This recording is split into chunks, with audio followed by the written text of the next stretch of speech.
এসেছিল।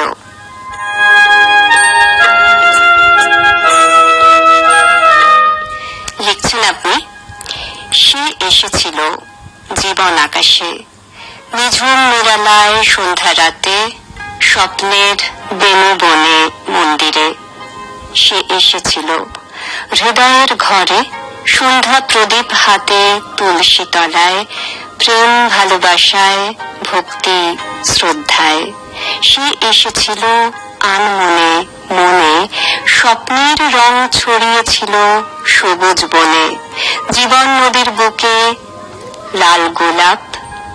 সে এসেছিল চুপচাপ নীরবে, কত কথা বলেছিল আকাশে বাতাসে, হৃদয়ের ঘরে ছবি এঁকেছিল রামধনু রং। লিখলেন গোপাল দাস, সিঙ্গুর, জলাঘাটা, হুগলি থেকে।